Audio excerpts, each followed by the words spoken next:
I fell in love with a married man while engaged to my fiancé of 6 years. Now I regret it and am trying to reconnect with my fiancé. We have been together for 6 years now, and during the 3rd year of our relationship, I cheated on him with a close family friend. I had started taking him for granted, and it became easy to cheat because I didn't value the relationship.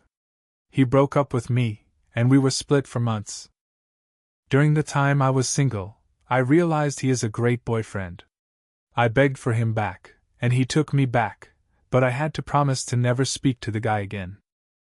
I'm happy to say I never cheated since then and haven't been tempted at all. I understand how great of a partner I have. That being said, the guy I cheated on was a close family friend, and recently, I rekindled our friendship behind my fiancé's back. Nothing romantic. Have you ever met someone who is a terrible partner but a great friend? That's him. I hated the fact that I let a stupid mishap ruin our friendship. My fiancé found out and was angry. I apologized, and we talked, and he needed space. He sent me a text of his demands to continue the relationship, and I copied and pasted his text. After doing some thinking, I can't trust you. Whether it was platonic or not, this is the 2nd time that I know of where you have violated my trust. The hardest part isn't this, but now I have to wonder how many times you have violated my trust or done something behind my back that I just don't know about. You claim this is it, but how can I believe you? I love you and want to work on this relationship, but it's going to require a lot from you. We are postponing our wedding indefinitely. When we first got back together, it took 10 months before I felt secure in the relationship again. I have no idea how long it will take to feel secure again. Eli, I changed the name, will be blocked on everything, and you are to never speak to him again. This now includes family events. If you know he will be there, do not attend. If you didn't know and he attends, you are to ignore him.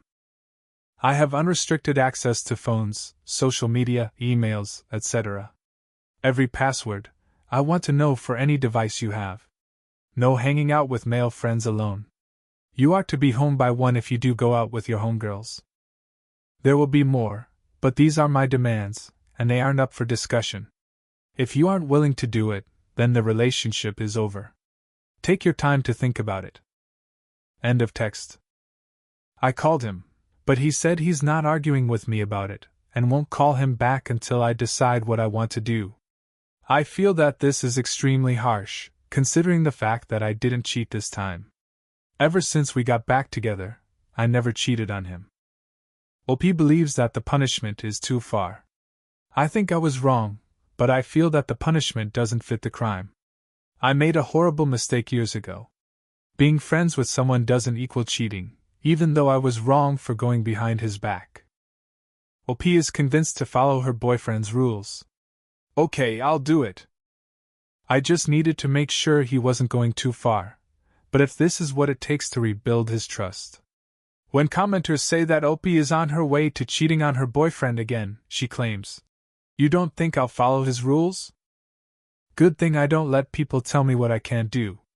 I'm going to be laughing when we work through this, get married, and have kids." Update 1. We had a really great conversation, and he was vulnerable, and said it made him feel like I didn't value him. He was crying, and it really hurt me to see the pain I caused him. He told me, "Please, let's not go forward with this unless I can promise that I won't go behind his back again because he can't go through this pain again." I told him that I promise I will never hurt him again, and will always be honest and upfront with him. Now we talked about the rules, and he said they will be temporary, and will be adjusted when we go to couples therapy. Now it's time to put in the work to repair the relationship. I know it will be a lot of work, but I'm prepared.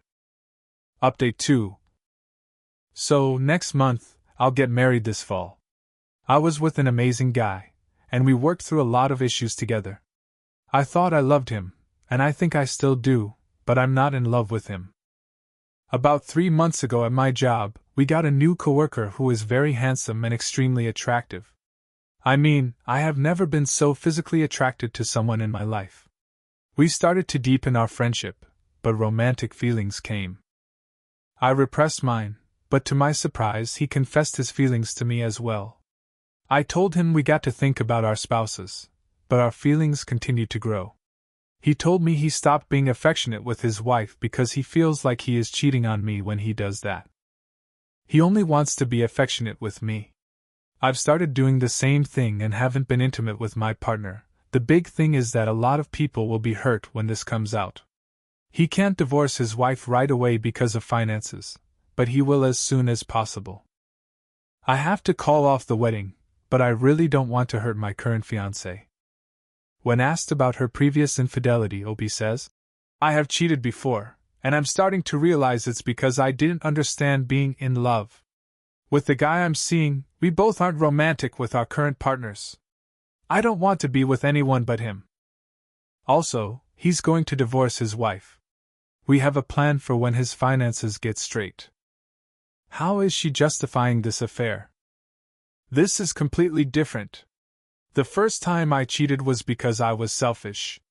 This time, it was because I fell in love with someone else. I didn't choose this.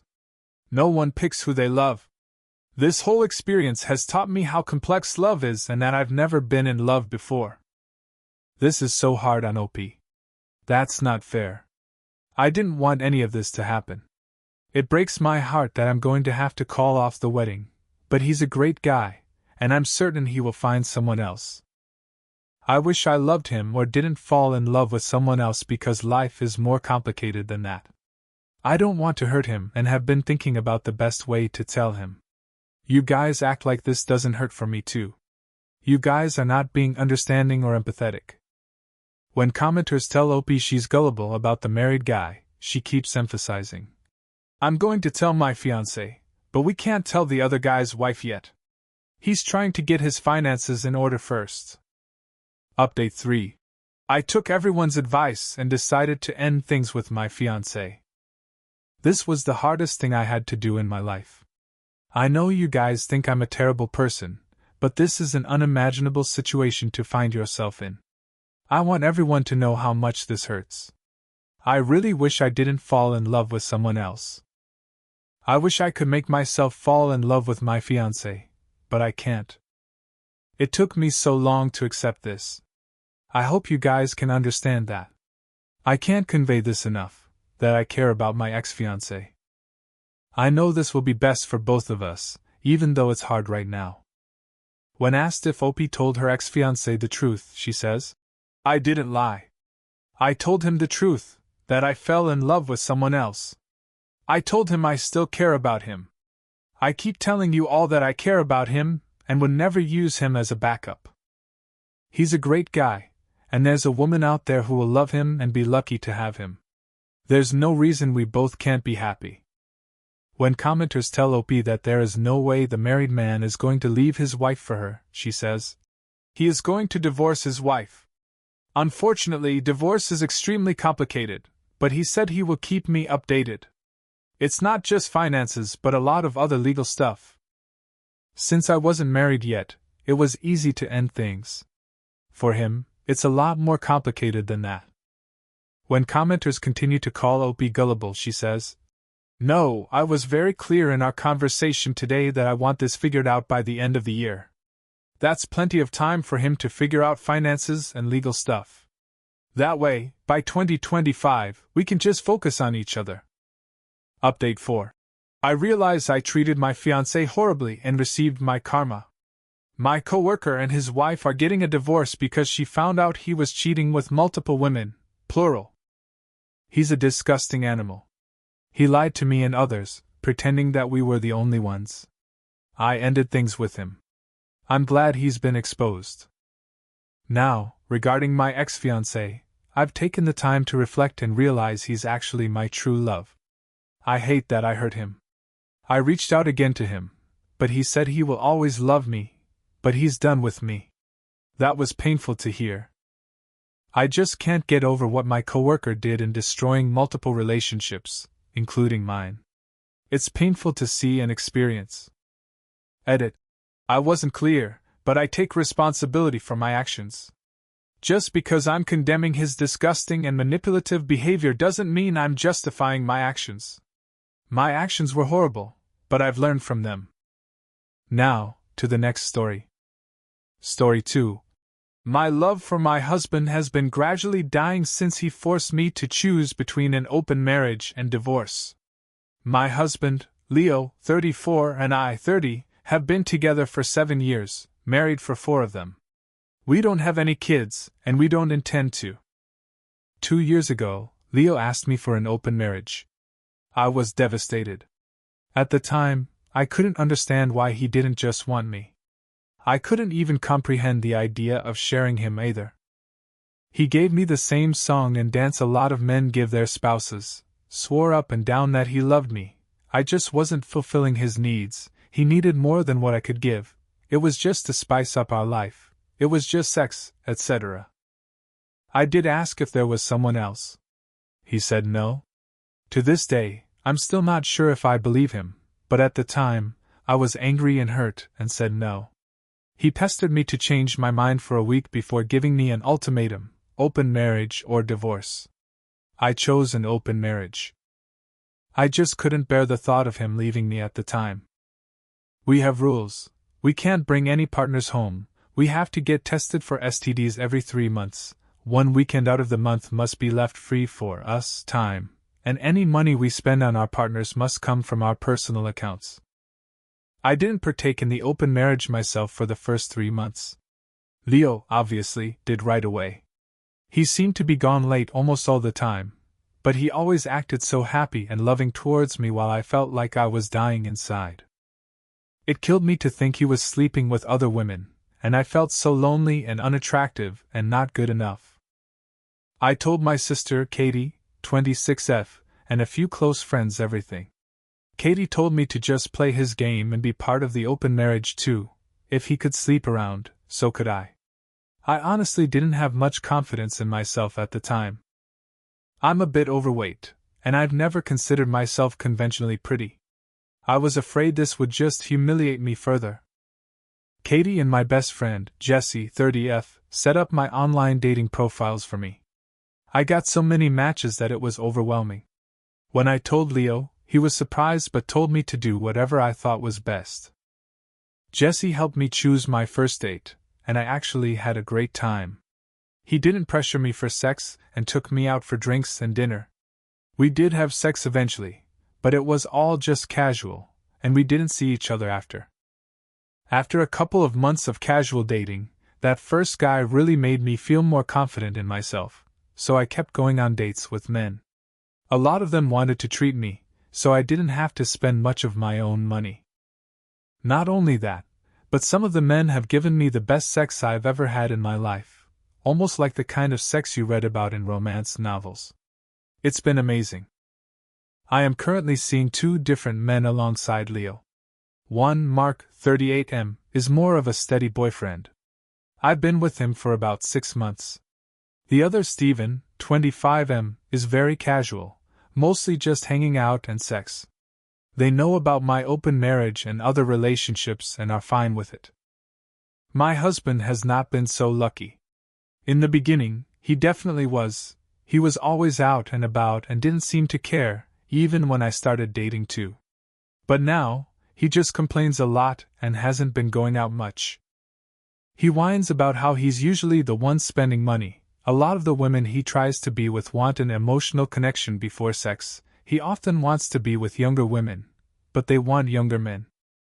He's also been upset that I go out with random guys so often while he's at home alone all the time. He hasn't asked to close the marriage yet, but I feel like he will soon. He keeps saying he misses us and wants to spend more time together. He tries to initiate sex a lot more too. He wants to go on dates and go on vacations and all that stuff more and more, and he gets upset when I tell him I can't because I've already scheduled to do stuff with my partners, mostly Mark. Honestly, I don't think I love Leo anymore. I care about him, but I just don't love him. I'm not saying I love Mark or Steven, but I honestly feel closer to Mark nowadays than I do to Leo. Mark makes me feel comfortable and safe, and I love spending time with him more than my own husband. Steven is funny and sweet and really good at sex. Katie and Jessie have been wanting me to divorce for a year now, but I was afraid of hurting him and thought I still loved him. But I think my love for him died when he asked for this open marriage in the first place. Seeing him get all pissy about it now, just because he's not benefiting from it, is also a turn-off for me. But I don't know if divorce is the best option. I still care about him, and I still don't want to hurt him. Maybe if he finally asks to close the marriage, we can talk about it then. Relevant comments. Comment 1. Divorce. You're happier without him. He would only want to close the marriage because he can't get laid, not because he only loves you. OP. We've just been together for so long that the idea of him not being there feels weird, which sounds stupid since I have 2 other partners. So it's not like I'll be lonely. But Leo was a part of my life for so long that for him to not be there just doesn't feel right. But you're probably right. Comment on her husband dismissing her feelings regarding the open marriage. OP. I really do think Leo does love me in his own way. Even when he was more active in the open marriage, he still made time for me and still did a lot with me. But you're probably right on the divorce comment too. Part of the issue is the main relationship is supposed to be the important one, so the whole 1 week and a month for us, time wasn't enough. OP. I actually did argue that in the beginning, but he insisted that he needed to keep his weekends free. He did spend a lot of time at home during the weekdays, so in his mind, that made up for it. Comment 3. What if he finds evidence of your open marriage and frames you as a cheater, and then brings you to the cleaners? At this point, I wouldn't trust Leo. What you're experiencing is normal. You're used to his presence in your life, but how long are you going to live like this? OP. Jesse had the same train of thought as you and actually took screenshots of his dating profiles during the beginning of the open marriage. She also told me to save screenshots of any texts we had about the open marriage. I don't think Leo would do that, but I also didn't think he'd ever ask for an open marriage, so what do I know? Update 1. Hi everyone. I got so many comments and messages on my last post, which got deleted for some reason, that I was a bit overwhelmed, especially when a lot of you kept saying the same thing. Divorce, divorce, divorce. But the thing is, I think a part of me still loves my husband. I know in my last post that I said I didn't think I loved him anymore, but I can't just forget about the things that I do love. I love when he sings in the shower. I love when he laughs so hard he snorts. I love when he kisses my forehead when I've had a bad day. I love when he holds my hand when we watch TV together. Leo has done a lot of shitty things, but he really isn't the big villain people think. Maybe that was my fault. But even if I do still love him, I'm not in love with him anymore. I don't think I have been for a while. I care about him. A part of me does still love him. But you all were right. I should have just divorced him when he gave me that ultimatum in the first place. This past Saturday, we had the big talk. I initiated it, but he didn't seem too surprised. I just told him that I noticed he didn't seem to like me going out with Mark or Steven and asked if there was a problem. He said there was, but he didn't ask me to close the marriage. He just asked me if I still loved him. I said something like, "Not like I used to." He broke down crying, which made me cry. I guess he had known for a while that I wasn't in love anymore, but he had hoped he could win me back if he funneled all of his energy into me. I was honest and told him that during those first 3 months of our open marriage, I think my love for him died, and I just couldn't get it back. I did tell him that I still cared about him, and that I did love him, but it's not the same as it was.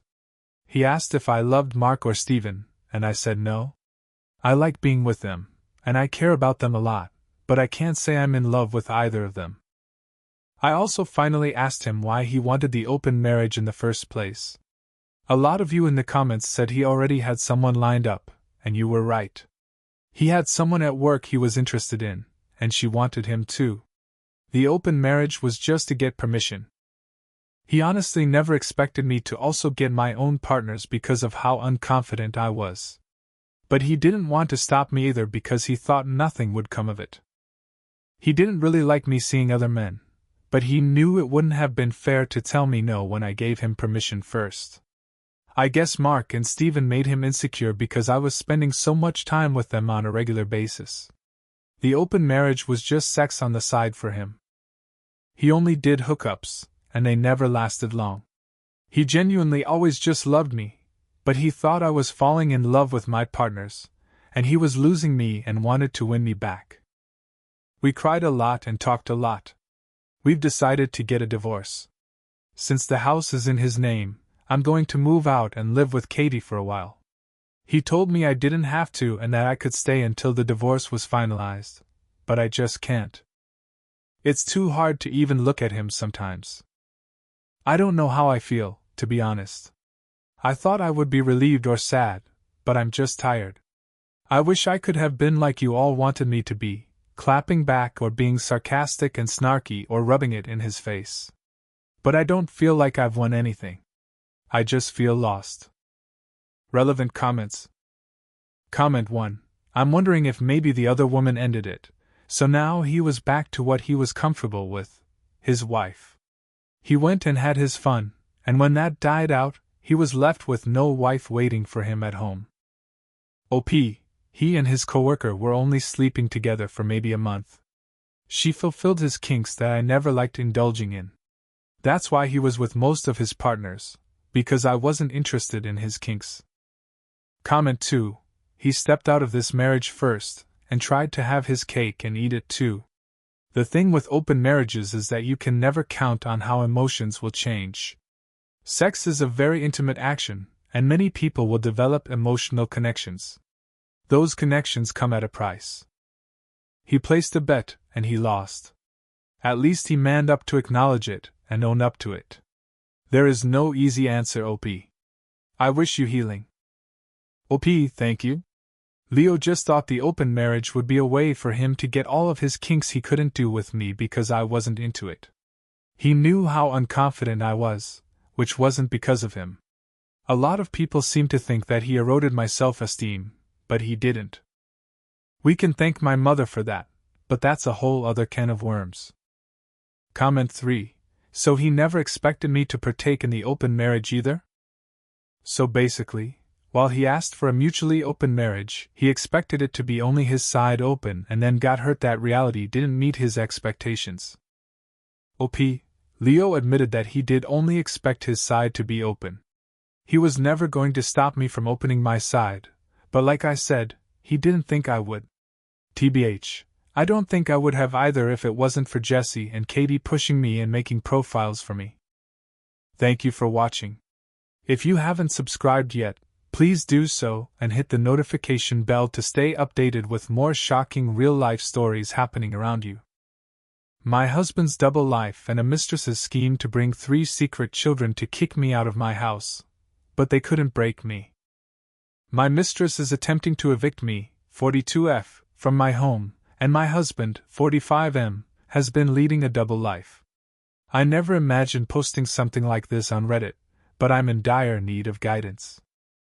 For the past 20 years, I have worked as a professional photographer with a focus on family portraits and weddings. I recognize the irony of documenting other people's joys while my own family is in disarray. I spent years concentrating on developing my career. Although I had always desired children, the time never seemed to be right. Something connected when I met Robert 5 years ago at the opening of a friend's gallery. He was quiet, considerate, and seemed committed to creating a secure future for us, which set him apart from other people I had dated. After a year of courtship, we were married, and the home we currently reside in was a wedding present from my parents that was only registered in my name. Our marriage was lovely for the first few years. We would spend weekends planning our future family while I edited pictures in my home studio, and Robert would bring me coffee. We were ecstatic when, at 41, I became pregnant. Robert decorated the nursery himself, went to all of my prenatal appointments, and even learned how to prepare healthy meals for me. After the birth of our son, everything changed. The signals were there, looking back, but I was too happy about being a mother at last and too tired from late-night feedings to notice them clearly. The once caring and attentive Robert grew more and more aloof unless I specifically requested it. The man who had painted clouds on our son's nursery ceiling wouldn't even hold him. I initially thought his actions were the result of the transition period that new fathers frequently go through. One afternoon, Robert arrived home early from work, and I was sitting in my studio trying to edit a wedding photo shoot while our son was napping. He organized his desk for an hour, something he had never done before, rather than spending this infrequent leisure time with our infant. Gradually, the late evenings at work began. First, he would explain it was once a week, end-of-month reports, training new employees. Then came twice a week. Before long, he was returning home late nearly every night, saying he had to cover extra shifts because the bank was understaffed. The more I attempted to engage him in our son's life, the more he distanced himself. I realized something was amiss when he missed our son's first grin and dismissed it with a flippant, "There will be other smiles." He adopted the mantras, "I'm not good with babies," and "He won't even remember this stage." Each excuse was like a tiny cut, scarcely perceptible at first, but more agonizing as they mounted. I also began to notice other changes. He became extremely careful with his laptop, changed the password on his phone, and always took calls in a different room. I trusted him, even though I now recognized the classic indicators. After all, we had planned every aspect of our family life together and tried for this child jointly. I've always found that looking through my camera lens helps me see things clearly, but for some reason, I failed to notice the biggest scam that was taking place in front of me.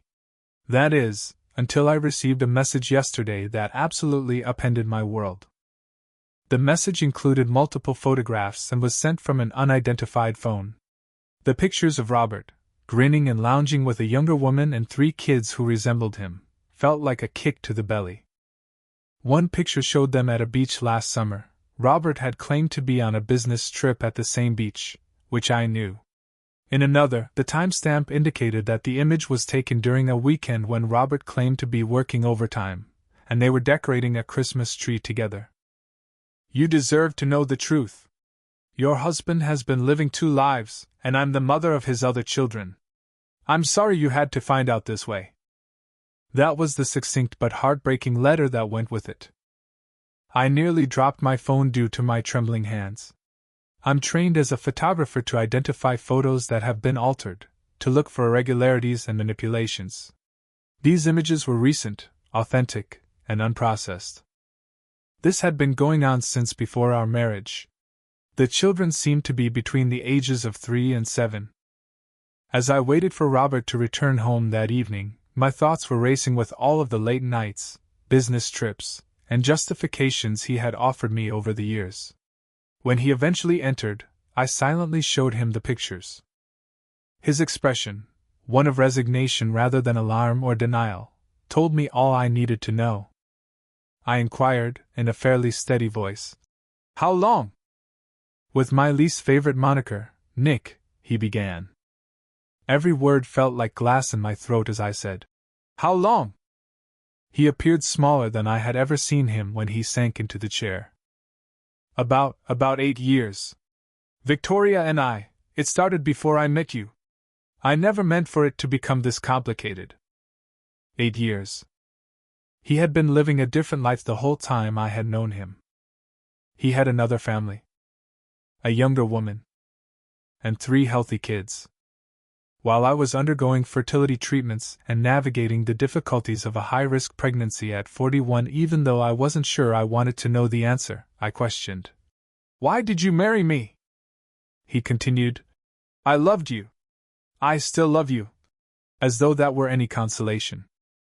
"Victoria was my past, but you represented something different, a chance at a more stable, respectable life." Then I laughed. A hollow sound that seemed to reverberate throughout our now overly spacious home. "Respectable? You built our entire marriage on lies. You watched me struggle to have a baby, knowing you had 3 children across town. However, it wasn't until this morning that the entire tragedy of my circumstances struck. The doorbell rang as I was in the nursery, attempting to soothe my son following a restless night. Victoria, 34F, was standing there with 3 children that were definitely Robert's.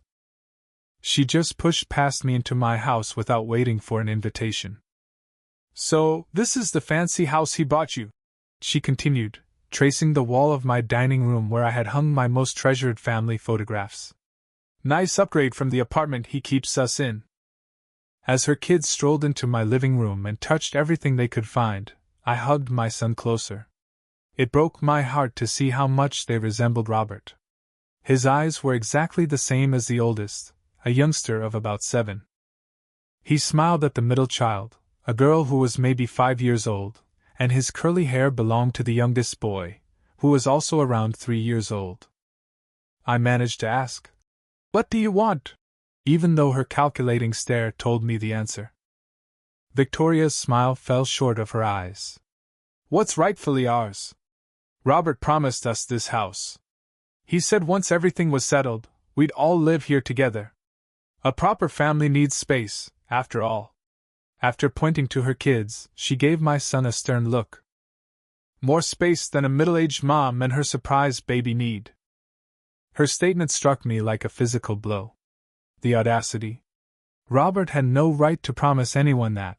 This house was mine, a gift from my parents. Her attitude immediately shifted after I informed her of this. She snarled, "Listen," and moved in closer. "I've been in Robert's life longer than you have. These children need their father. They need a stable home. You're just a midlife crisis he'll get over soon enough." I discovered a strength I was unaware I possessed. I firmly said, "Get out of my house," even though my hands were shaking. "This is my property. Legally mine. Robert has no claim to it, and neither do you." Anger twisted Victoria's face. "You think you've won something here? You're nothing but a temporary distraction. Robert always comes back to us. Always." She raised her voice purposefully, loud enough to be heard by the neighbors. "You're trying to tear apart a family. Think about these innocent children." Despite my internal disintegration, I maintained my position. "The only one tearing apart families here is Robert, and you, by trying to claim what isn't yours." My neighbor, Ma 50F, came over right away after they departed. She offered to testify if necessary because she had seen the entire incident. She squeezed my hand and added, "I've already written down everything I saw and heard. That woman's behavior was completely unacceptable." I contacted my buddy, Jane, 41F, and she came over immediately. She has assisted me in beginning to record everything, including the messages, the altercation, and Victoria's threats. She also reminded me that I am financially secure. "The house is yours. Your business is yours. You don't need Robert's support to raise your son," she stated. Sitting in my home studio right now, surrounded by dozens of pictures of contented families, I'm wondering how I failed to recognize the warning flags in my own life. Robert keeps phoning and leaving messages about finding a solution that makes everyone happy, and "we can work this out," as if there could be a happy ending to this degree of treachery. The other family and the falsehoods aren't even the worst part. It's coming to terms with the fact that Robert was merely going through the motions, whereas I was cherishing every second of my late-life pregnancy. Carefully recording every scan, every kick, and every preparation for our child.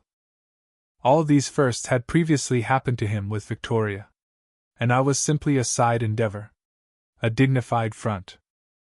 I need guidance. Do I need to get a divorce right away? Get Victoria subjected to a restraining order? How can I keep my son safe in this mess? Although I've already gotten in touch with a lawyer, I would still like to hear from anyone who has had a similar situation. Right now, my son and my job are my top priorities. Next weekend is my wedding photo shoot, and I find it kind of funny that I'll be documenting someone else's happily ever after, when mine is in ruins. Perhaps, though, I need to remind myself that trust and love endure, even if they didn't in my own marriage. Has anyone already handled a scenario like this? What should I do initially? Right now, I feel like I'm drowning in a sea of confusion and betrayal, so any advice would be invaluable. I convince myself over and over again that I'm capable of handling this. I overcame a dangerous pregnancy. I developed a profitable company. And I can get through this too. However, I'm afraid of what tomorrow may bring. As I watch my kid sleep soundly in his cot, oblivious to how his world has altered.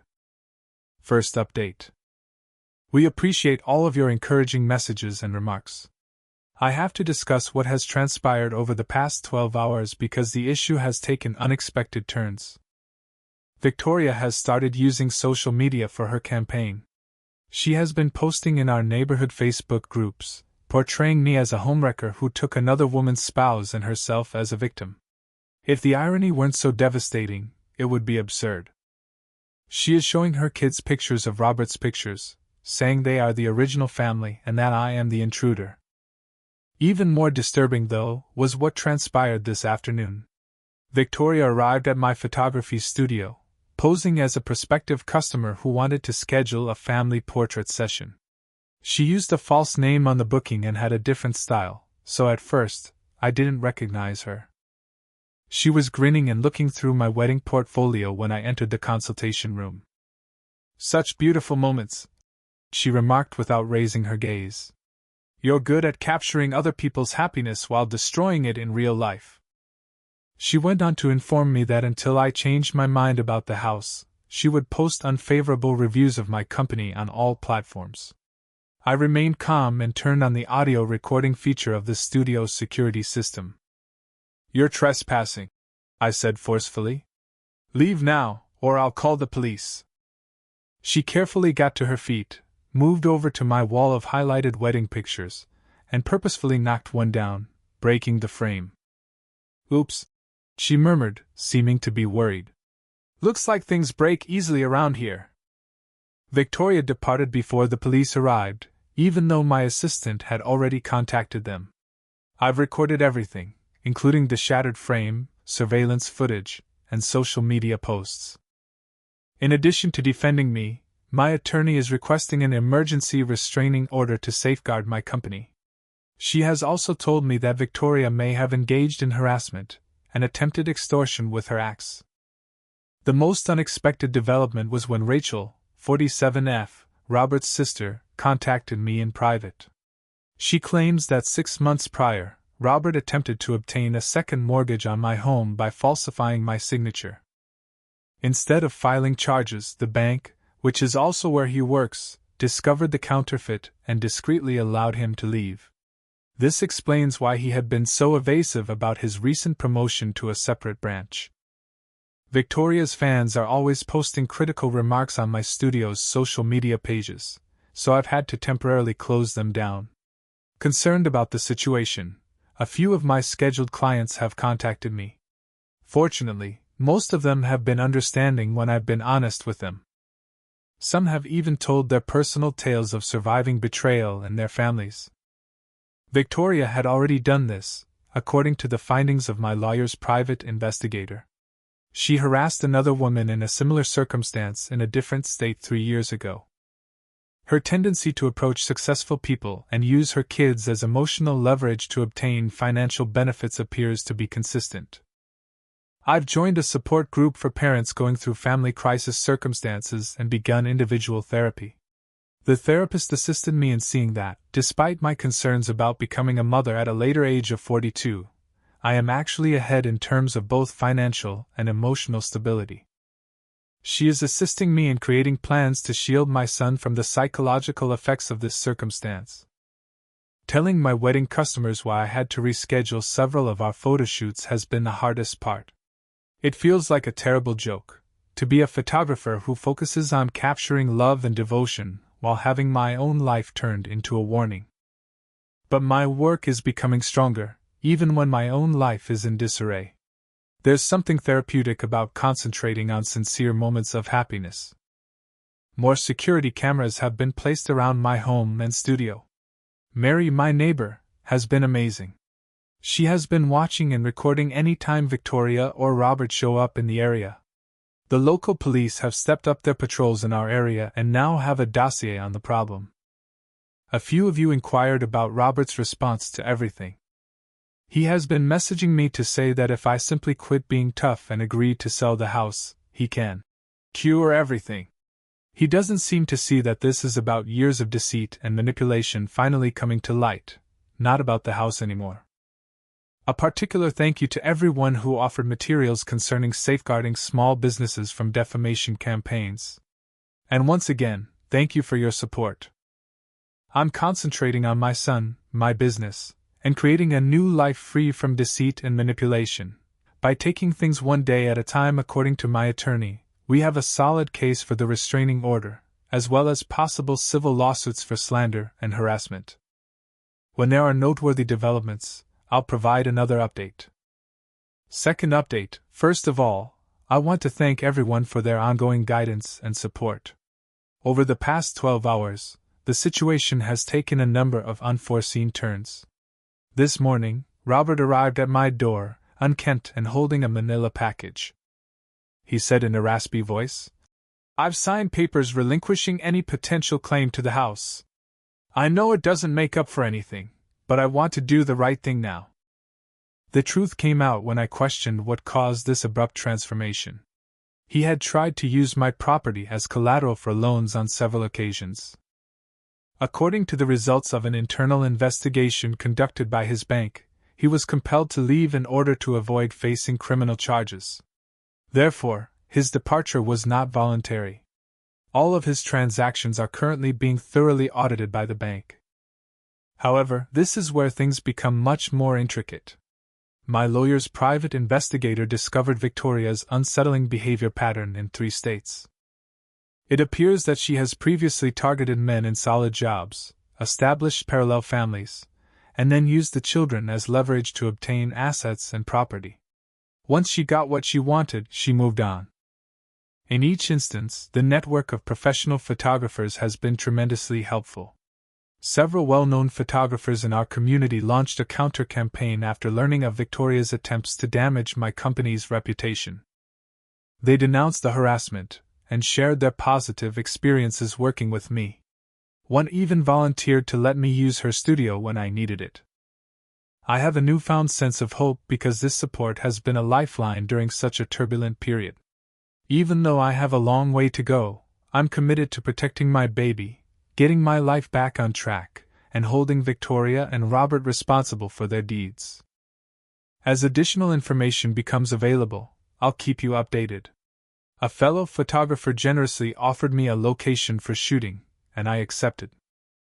The most startling revelation came from the previous instructor of Victoria's eldest child. After witnessing the social media uproar, she got in touch and shared alarming details about Victoria's previous conduct. Victoria would frequently boast about her method of achieving financial stability during parent-teacher conferences, even displaying records from prior property settlements. By establishing a pattern of what seems to be deliberate deceit and exploitation, my lawyer is assembling a compelling case. It is challenging to trace Victoria's past because we have found that she has adopted at least 3 different surnames in the last 10 years. Records of her involvement in 2 such cases in Colorado and Nevada that resulted in property settlements in her favor were discovered by the private investigator. Unexpectedly, some of Victoria's family members have been contacting her. Her cousin revealed unsettling information about Victoria's previous plots, such as how she picks her victims deliberately, depending on their resources and susceptibility to manipulation. The relative claims that, before Robert and I even met, Victoria had been keeping tabs on the performance of my photography company for months. My new support group has been a lifesaver. One participant, a family law lawyer, gave me insight into how Victoria's prior actions would impact any custody agreements in the future.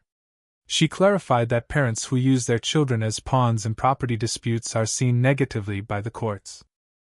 The fact that one of Victoria's former victims got in touch with me this afternoon marked a turning point. Sandra, 45F from Denver, related a situation that was quite similar to hers, including the unexpected visit by kids and the demands for property rights. If necessary, she is willing to testify regarding Victoria's behavioral pattern. My business has had an unanticipated spike in support despite the chaos because of my excellent handling of this dilemma. Local wedding planning organizations have begun suggesting clients to me. Specifically, anyone who can maintain their professionalism under this kind of pressure is exactly who I want capturing my clients' special moments. A well-known wedding planner told me.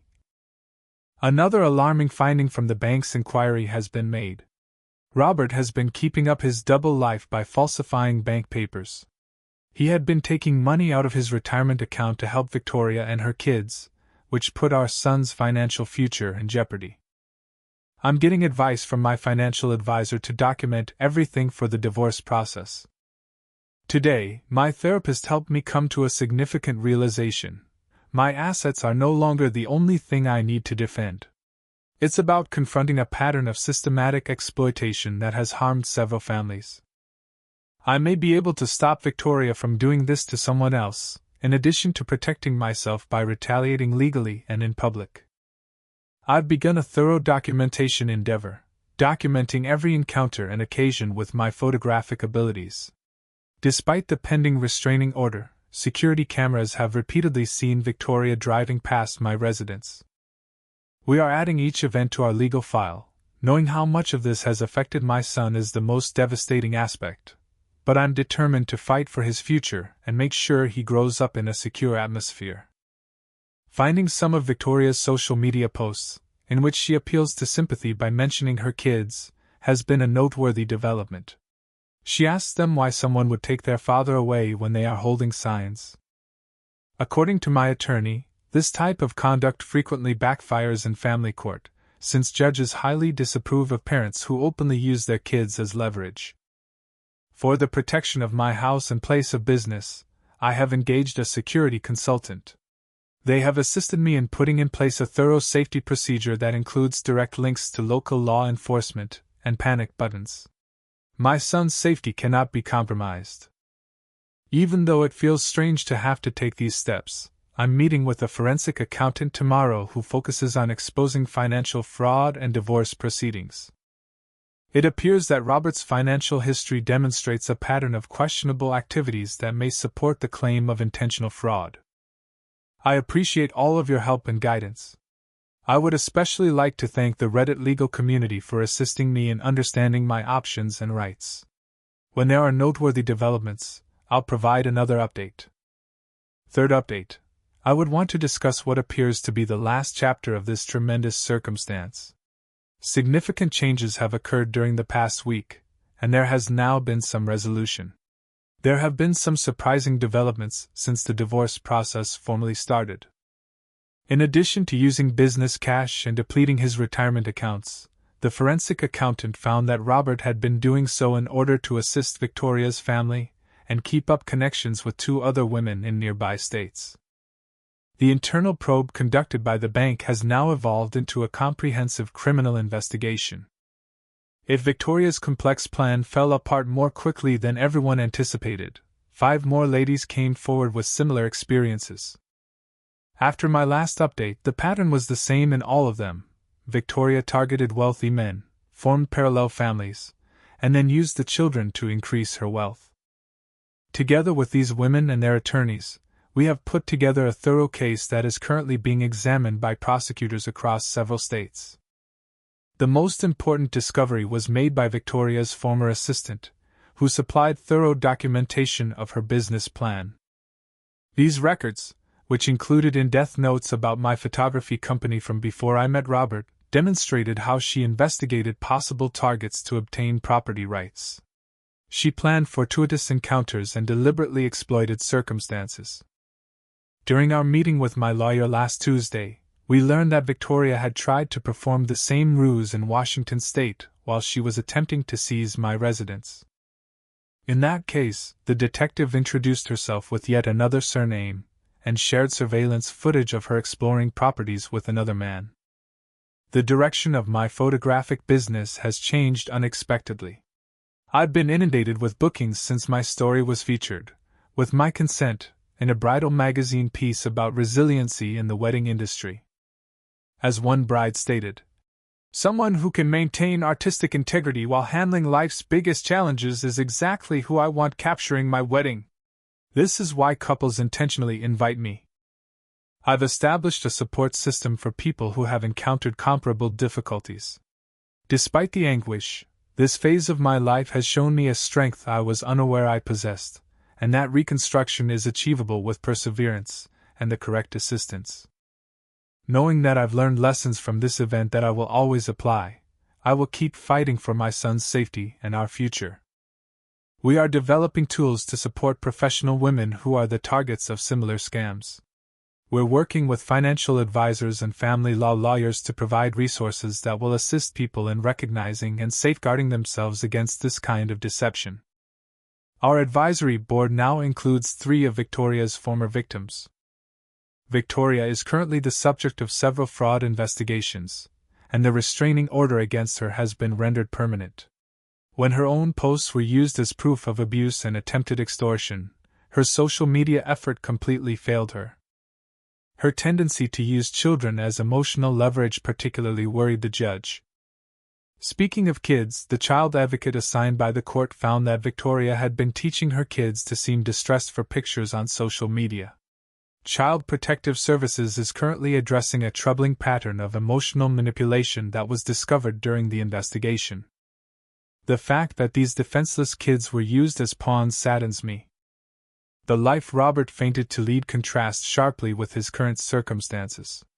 Mutual friends claim that he and Victoria only ever fight about money while he rents a modest apartment on the outskirts of town. Since his financial wrongdoing lawsuit is still pending, his banking career is essentially over. Everything that previously made the man who said he needed a respectable life seem respectable is gone. I found a new schedule with my son. He may safely explore the comfortable play space I've created in a portion of my home studio while I edit pictures.